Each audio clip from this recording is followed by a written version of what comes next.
Jedi Squadron is a podcast run by the Anime Secrets website.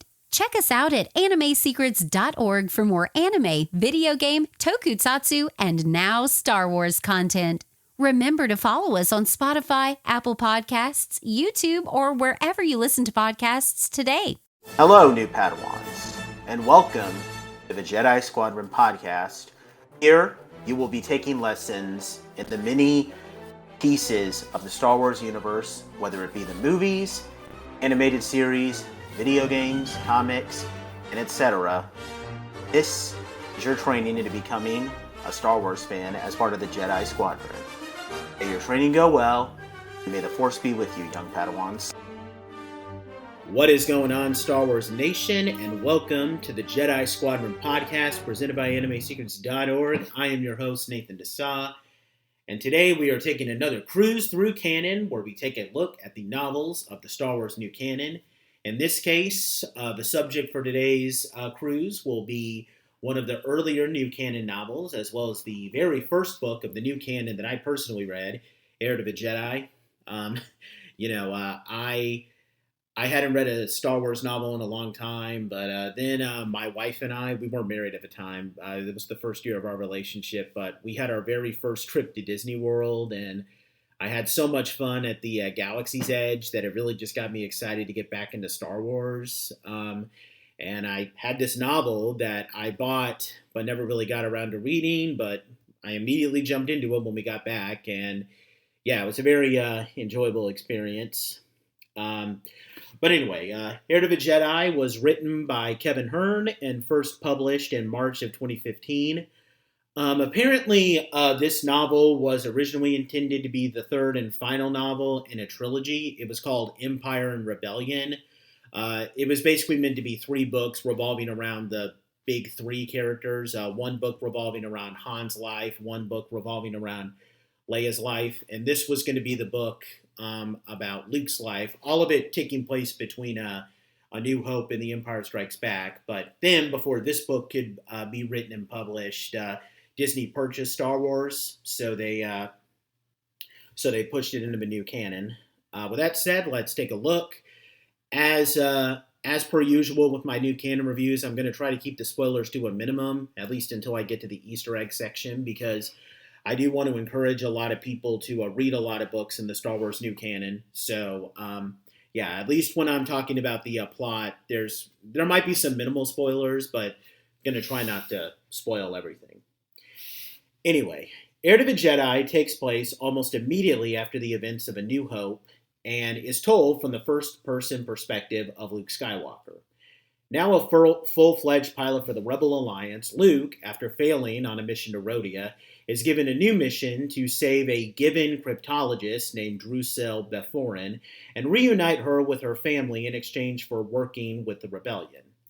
Accompanied by his faithful astrodroid R2-D2, Luke works with a rebel soldier named Nakari Kellen as they go through a series of RPG-style quests and side missions leading to the culmination of their main task. Along the way, the two develop a very close friendship while Luke tries to take some steps toward learning more about the Force.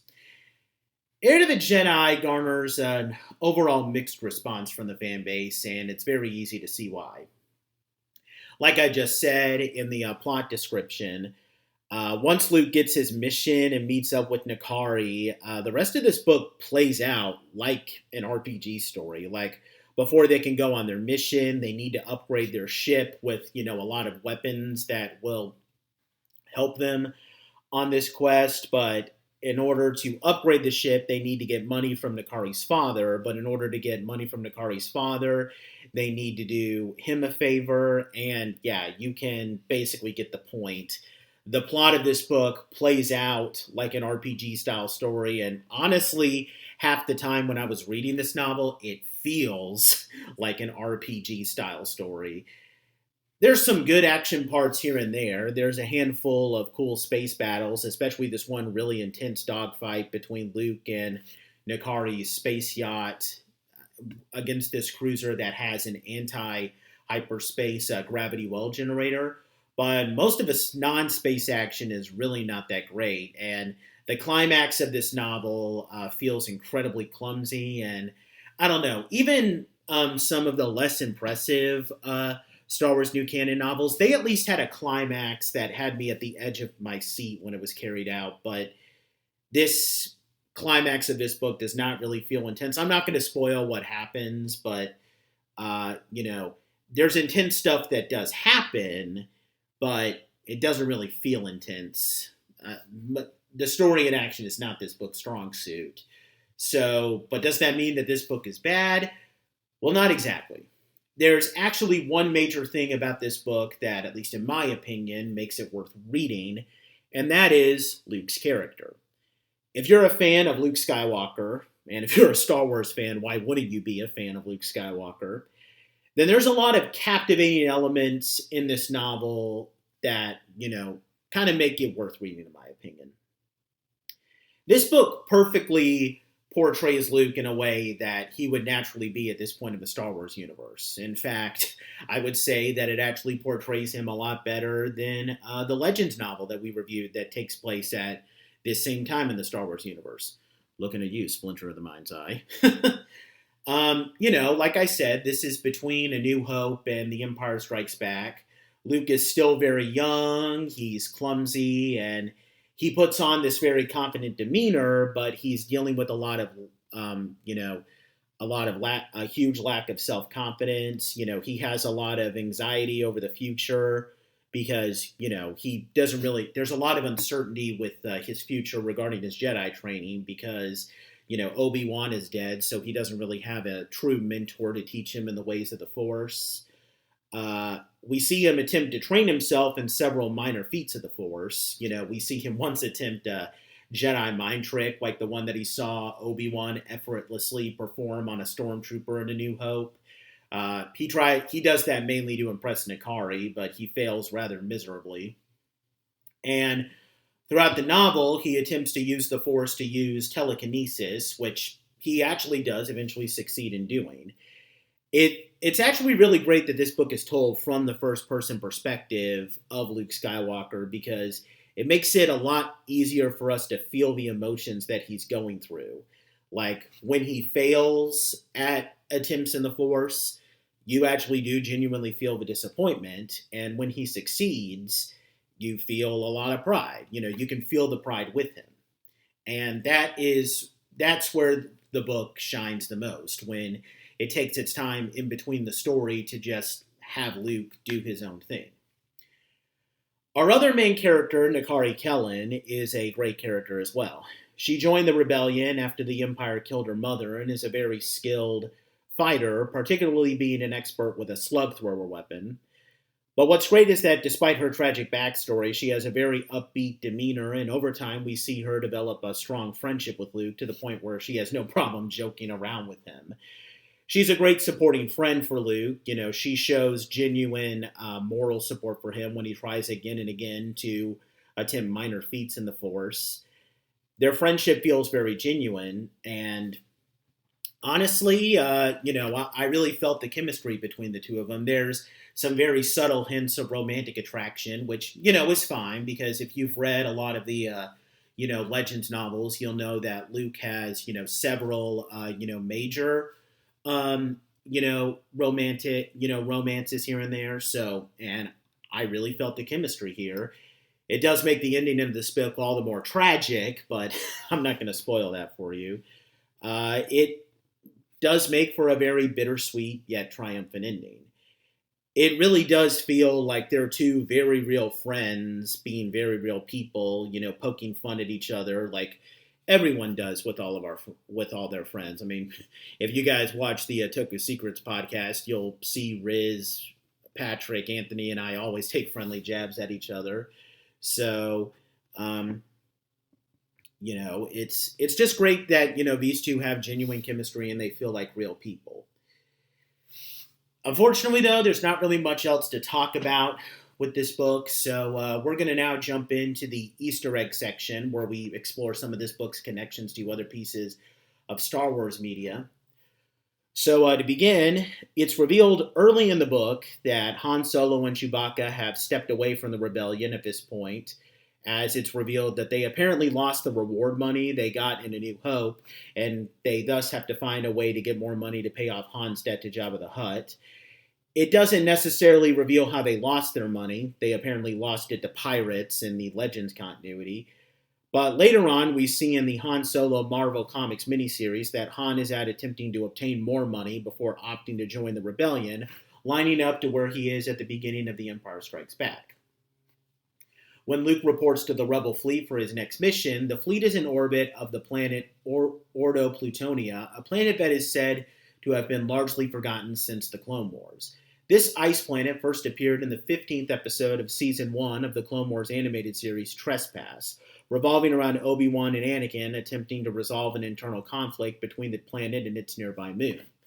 During Luke's mission to Rhodia, several pieces of Rhodian culture are established, including the Chatsa and Chico clans, the Betu continent, and several indigenous creatures. The Chatsa clan was first established in a short story revolving around Rito in the Tales from the Mos Eisley Cantina Legends novel, and the Cheku clan's Beto continent and indigenous creatures were all first established in Weston Games' book, A Brief Visit to Rhodia, as a guide to a Star Wars role-playing game. Similarly, at one point, Luke ventures into Valonic systems, specifically into Valonic Spice Run, where he has a brief run-in with a fleet of Star Destroyers commanded by Moff Abran Balfour. This planetary system, Spice Run, and Imperial Officer were also established in another Weston Games book. During Luke's mission, he briefly discusses the Jedi with one of the natives, during which the Rhodian recalls Obi-Wan once visiting Rhodia to save a Force-sensitive Rhodian child back during the Clone Wars. This mission is the main plot of Episode 3 of Season 2 of the Clone Wars animated series Children of the Force, where Obi-Wan, Anakin, and Ahsoka travel to multiple worlds to save Force-sensitive babies from the clutches of the bounty hunter Cad Bane. That's about all it for the connections, although I'm pretty sure there are others, but those are ones that I personally spotted. But anyway, to kind of sum it up, overall, Heir to the Jedi is a good but not great book. It has a very clumsily put together story, but in all fairness, I don't feel like it really needs to have this big galaxy-threatening plot, because at the end of the day, the main focus is Luke and his growth with the Force. It's actually it's actually pretty much said at the very beginning of this book, because in the acknowledgement sections, Kevin Hearn had this to write at the beginning.